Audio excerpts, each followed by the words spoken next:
안녕하세요. 아이언페이스입니다. 11월 첫 주가 지나고 파이 네트워크의 블록체인에는 다시 대량의 파이가 코어팀의 주소로 이동되고 있는 것이 확인되고 있습니다. 잠시 동안 KYC 알고리즘 오류로 인해서 지갑 형성이 매우 늦게 진행이 되었고 이제 23일 만에 코어팀의 지갑 안으로 약 5천만 개의 파이가 이동하였습니다. 이제 이번 주말쯤 다시 대량의 메인넷 마이그레이션과 지갑 형성이 진행이 될 것으로 생각이 됩니다. 동시에 검증인들의 검증 물량도 다시 조금씩 증가하고 있는 경향이 있어서 11월부터는 다시 파이 KYC가 본격적으로 확대가 되고 빠르게 진행이 되기를 바라겠습니다. 오늘은 파이 플랫폼 기반 파이 앱들의 진전 상황과 블록체인 산업 관련 뉴스를 공유하도록 하겠습니다. 해당 뉴스를 기반으로 다른 암호화폐들은 생각할 수 없는 파이 블록체인 플랫폼만의 그 숨어있는 또 다른 가능성 하나에 대해서 저의 의견을 말씀드리면서 마무리하도록 하겠습니다.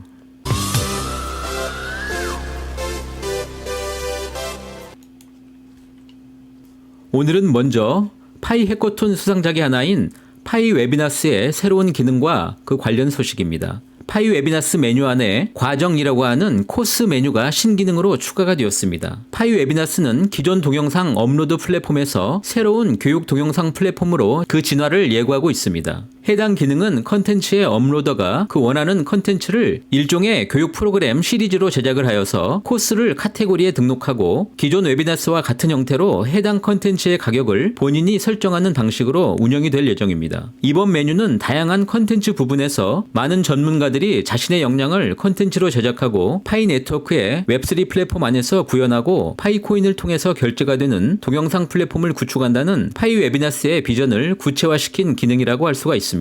먼저 파이 브라우저를 통해서 파이 웨비나스를 접속하신 후에 이제 메인 메뉴 안에 코스라는 단어를 볼 수가 있습니다. 여러분들이 전문성을 갖고 계신 다양한 컨텐츠를 교육 과정, 즉 하나의 코스로 만드는 방법은 홈페이지의 상단에 있는 코스, 교육 과정을 클릭하시고 우측 하단 코너로 이동해서 코스 만들기, 즉 크리에이트 버튼을 클릭하시면 됩니다. 다음으로 해당 화면에서 코스에 대한 매력적인 제목을 선택하시고 해당 컨텐츠에 대한 그 목적과 달성 목표, 대상 청중은 누구이며 학습 과정과 기타 관련된 많은 정보들을 포함해서 해당 과정에 대해서 간략한 설명을 진행하시면 됩니다. 그래서 업로드한 항목에서 이 과정에 추가하려는 항목에 플러스 아이콘을 클릭하시면 됩니다. 단 모든 코스에는 하나 이상의 웨비나가 있어야 하며 나중에 언제나 추가나 혹은 삭제가 가능합니다. 마지막으로 크리에이트, 즉 과정 만들기 버튼을 클릭하고 새 과정을 게시하면 되고 여러분들께서 제작한 이러한 코스를 다양한 SNS를 통해서 홍보하고 조회수와 그 구매를 늘릴 수가 있습니다. 여러분들이 갖고 계신 다양한 분야에서의 전문 지식이나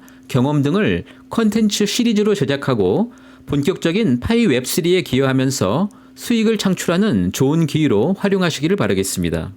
이번에는 파이체인몰의 공지사항입니다. 지난 10월 28일부터 파이체인몰은 그 해당 시스템의 업그레이드를 진행하였고 이제 공식적으로 업그레이드가 완료되었다고 공지하고 있습니다. 특히 지난 10월에 시스템 불안정으로 구매 과정에서 중복 지불된 파이오니어들의 모든 파이에 대해서는 다시 환불 조치가 진행 중이라고 공지하고 있습니다. 또한 시스템 업그레이드 과정으로 인해서 잠시 중단된 PCM 포인트가 재정립이 다시 시작이 될 예정이며 업그레이드 과정 중에 파이체인몰 방문자 기록을 바탕으로 중단되었던 PCM 포인트 역시 재전송이 진행될 것이라고 공지하고 있습니다. 지난 10월 24일부터 PCM 포인트는 정립이 시작이 되었고 전체 횟수가 10만일을 초과하면 보상이 반감되는 것으로 공지된 바 있어서 초기에 로그인할 때마다 약 6.28 PCM 포인트에서 현재는 3.14 포인트 적립으로 포인트를 받을 수가 있습니다. 현재 파이체인몰에서 운영 중인 파이팻 게임이나 파이 NFT 기반에 사용되거나 체인몰 자체 구매에서도 할인 혜택 등을 갖게 될 것으로 보이기 때문에 파이 블록체인의 생태계 확장을 위해서 파이오니어들이 방문하고 기여해 주시기를 바라겠습니다.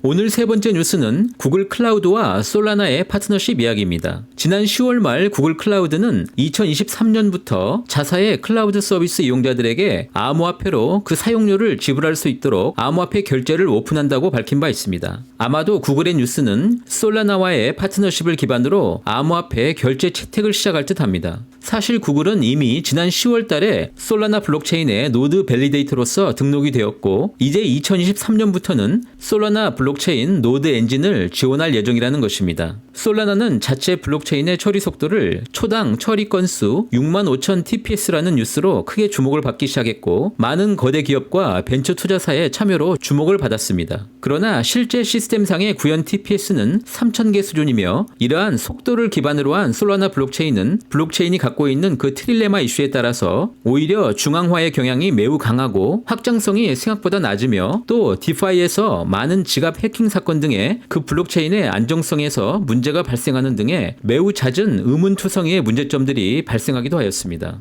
지난주 11월 4일부터 7일까지 4일 동안 포르투갈의 리스본에서 개최되었던 솔라나 브레이크포인트 컨퍼런스를 통해서 그들은 구글과의 파트너십을 발표하였습니다. 물론 이날 휴대폰 사업 진출과 NFT 스토어에 대한 계획도 동시에 발표되기는 하였지만, 단연 사람들의 눈을 사로잡는 것은 구글 클라우드 사업 부문과 파트너십인 듯합니다. 구글 클라우드는 이미 10월에 솔라나 네트워크에 참여하였고, 검증을 통해서 그 블록을 생성하는 솔라나의 밸리데이터로서 이미 구축이 되었으며, 구글 클라우드의 블록체인 노드 엔진은 2023년부터 솔라나 체인에 탑재될 예정이라고 합니다. 이 통합을 통해서 사용자들은 구글 클라우드를 통해서 전용 솔라나 노드를 시작할 수 있는 것을 의미하며, 이때 구글은 모든 클라우드 사용자들에게 솔라나나 기타 비트코인 등의 암호화폐 결제를 지원할 것으로 판단되고 있습니다. 구글의 블록체인 노드 엔진은 솔라나 데이터의 인덱스를 생성하고, 이것을 구글이 운영하고 있는 빅퀘어리, 즉 그들의 데이터 웨어하우스로 가져와서 솔라나 개발자들에게 과거 데이터에 더 쉽게 액세스 가능하도록 지원을 하게 됩니다. 솔라나의 노드에 과거 데이터를 반드시 지원해줘야 하는 이유는 솔라나의 합의 프로토콜이 바로 역사 증명이기 때문이며, 그 역사 증명이란 두 개의 이벤트 사이에 시간이 흘렀다는 것을 증명하는 암호학적인 방법이라고 이해할 수 있습니다. 사실 이번 솔라나의 이벤트가 발표되기 얼마 전 솔라나는 또 한 번의 해킹 사건이 발생하기도 하였습니다. 솔라나 블록체인과 구글의 협력은 사실 메인스트림 블록체인 업계에서는 조롱의 대상이 되기도 합니다. 그렇지 않아도 중앙화 이슈에서 자유롭지 못하고 안전성에서 끊임없이 시험대에 올랐던 솔라나 블록체인 시스템이었기 때문입니다. 지난 10월 11일 솔라나 팬텀 지갑에서는 또 한 번의 해킹 사건이 발생하였습니다. 보안 전문가들은 솔라나 해킹 피해를 방지하기 위해서는 팬텀과 같은 브라우저 기반 솔라나 지갑 연결을 해제하고 새로운 지갑으로 갈아타거나 콜드 월렛으로 그들의 자산을 옮길 것을 조언할 정도였습니다. 본인들의 역량으로는 도저히 그 안전성에 대한 확인이 안 되었기 때문에 이번 솔라나의 구글과의 파트너십은 일종의 자신들의 자체 보안 기능에 대해서 실패를 인정하는 꼴이 되었다고 생각하고 있습니다. 이처럼 블록체인 기반 플랫폼이라고 해도 언제라도 그 확장의 과정에서 위험성은 늘 존재하기 때문에, 이제 구글의 클라우드 안으로 들어간 솔라나는 최고의 중앙화의 메인스트림 안으로 들어가게 되면서 솔라나 플랫폼의 미래의 성장과는 상관없이 암호화폐 업계에서는 많은 비판을 받게 될 것입니다. 오늘 이런 중앙화의 이슈를 접하게 되면서 다시 한번 파이 네트워크의 미래의 블록체인 시스템에 대해서 다시 한번 생각해 볼 수 있는 기회를 갖도록 하겠습니다. 바로 다시 생각해 볼 수 있는 P2P 시스템의 합리성과 장점에 대한 이슈를 여러분들과 나누면서 마무리하고자 합니다. 먼저 파이가 P2P 시스템을 통해서 그 역량을 극대화할 수 있는 방법에 대해서 이야기하기 전에 모두 잘 알고 계실 거라고 생각하는 블록체인의 P2P가 왜 강력한지에 대해서 먼저 생각해 볼 필요가 있겠습니다. P2P, Peer-to-Peer의 작동 원리란 P2P 네트워크의 각 노드는 중앙기관이나 관리자를 거치지 않고 다른 모든 노드와 파일을 공유하며, 여기서 노드는 네트워크의 다른 노드에 대해서 클라이언트와 서버의 이중 역할을 수행하게 됩니다. P2P 네트워크는 클라이언트가 중앙 서버에서 특정 리소스를 요청하는 중앙화된 클라이언트 서버 네트워크와는 완전히 다르며, P2P 네트워크는 분산된 거래 원장을 지원하기 때문에 블록체인 기술의 핵심 구성 요소가 되며, 결국 이 핵심 시스템은 노드를 구축하면서 완성이 됩니다. P2P 시스템은 네트워크 설계 아키텍처 자체가 트랜잭션의 무결성을 보장한다는 점에서 무신뢰의 시스템, 즉 사용자들에게 그 신뢰를 주기 위해서 누군가 중간에 개입하는 기관이 전혀 존재할 필요가 없는 말 그대로 탈중앙화 본연의 합의이며 또 거래 방식이라고 이해할 수가 있습니다. 그런데 이런 완벽한 무신뢰의 P2P 시스템 기반의 거래와 교환이 이루어지는 것이 가장 이상적인 블록체인의 모습이지만, 비트코인이 개발이 되고 초기에 이 시스템을 이해하는 사람들도 매우 적었고, 무엇보다 새로운 디지털 화폐로서의 기능이 핵심인 유동성이 전혀 흐르지 않았기 때문에 결국 암호화폐는 중앙화 거래소에서 먼저 명목화폐와의 교환이 가능한 일종의 금융상품의 길을 먼저 가게 되었고, 이후에 이종 플랫폼 간의 스왑 기능이 늦게 탄생하다 보니 현재의 블록체인 화폐들은 대부분 블록체인 그 본연의 기능인 P2P라고 하는 핵심 기능이 그저 합의 프로토콜에 지나지 않으며 정작 중요한 거래 시스템에서는 모두 중앙화의 길을 걷게 된 것입니다.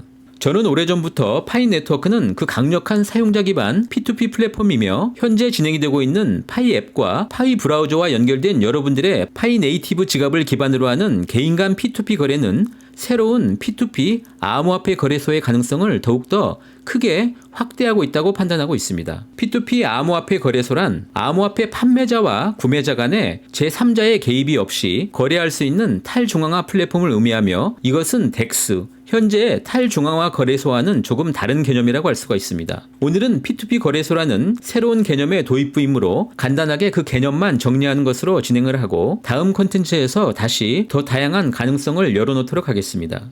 일반 거래소는 주문서 방식, 즉 오더북 시스템으로 거래가 진행이 되지만 P2P 거래소의 교환은 잘 정립된 소프트웨어를 사용하여서 구매자와 판매자 간의 직접 거래를 촉진시키는 역할을 하게 됩니다. 또한 P2P 암호화폐 거래소는 그들의 자금의 안전을 보장하기 위해서 에스크로 결제 시스템을 구현하고 무엇보다 가장 중요한 것은 KYC 사용자 확인을 통해서 해당 암호화폐 P2P 거래소에서 사기나 사기 행위를 방지하는 역할을 하게 됩니다. 지금 파이의 KYC가 이렇게 치밀한 방법으로 사기 계정이나 여타 중복 계정을 색출하는데 현재 AI의 역량을 집중하고 그 사례들을 배치하는 작업을 하는 이유는 바로 미래의 파이 플랫폼이 어쩌면 P2P 암호화폐 거래소를 생각하고 있다고 일종의 단서가 될 수 있다고 판단합니다.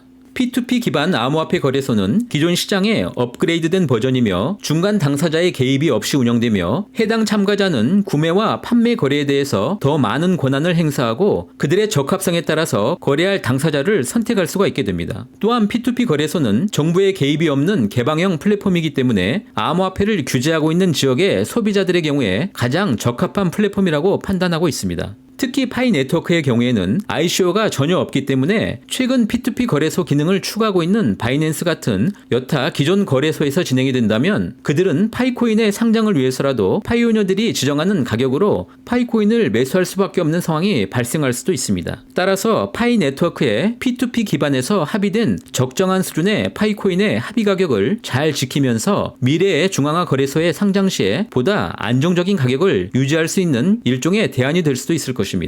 사실 기존의 암호화폐와는 전혀 다른 다양한 가능성을 지녔기 때문에 파이코인이 충분히 그 가격이 낮지 않을 것이라는 점은 자신 있게 여러분들에게 이야기할 수 있는 것입니다. 또한 이번 아이디어는 다음 기회에 좀 더 자세한 자료를 통해서 여러분들과 함께할 예정입니다.